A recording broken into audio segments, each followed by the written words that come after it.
reason I have the Words with Friends little button up there is I want to tell you I got business from playing games with my audience members. When I spoke at MPI IMEX, I said to the audience, I said, hey, I love Words with Friends. I'm a huge Scrabble fan. If anybody wants to play, my name's Cheryl Cran. Find me on Words with Friends. And right after the convention, I had 2 people join me. I didn't know who they were, but they joined me to play Words with Friends with me. So I'm having these wicked games with this TJ, and I didn't know if it was male or female, but TJ, and we're like, shoot, this person, awesome Scrabble player, and I'm like, awesome. So I'm playing Scrabble. And I get a call from Kepler about a month after that event saying, hey, we've got something for you in August. I'm like, awesome. And so they said, yeah, we want to arrange a pre-event call. So I have the pre-event call, and the person says, hey, Cheryl, it's TJ. I said, TJ, I've been playing Words with Friends with? She said, yeah. She said, I saw you at MPI IMEX. I requested you to speak because I loved that and I loved your presentation. Words with Friends.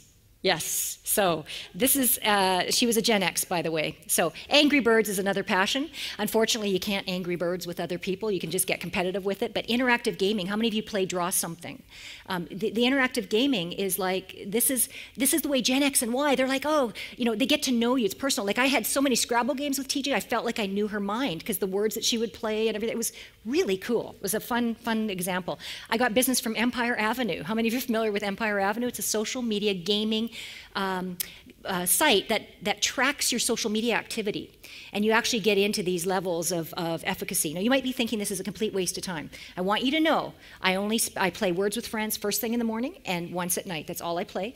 And with Empire Avenue, I check it only in the morning on a daily basis, and I'm on for maybe 5 minutes. So Empire Avenue is where you earn recognition through your social media. So every time you post to YouTube, and you can check these on your devices right now if you want to, if you're so inclined, but you can post, every time you post a video on YouTube, it shows as points. Every time you do Twitter, it shows on points. Every time you engage people, it shows as points.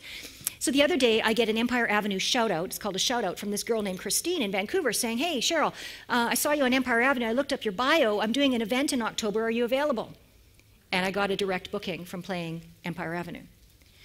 I just share this with you. I'm not suggesting we all spend time on gaming. I'm saying the more available we are through these different avenues. And by the way, she's a Gen Y. She's 26 years old. So I'm just sharing with you that this is the reality. You know it, and I'm just giving you some examples.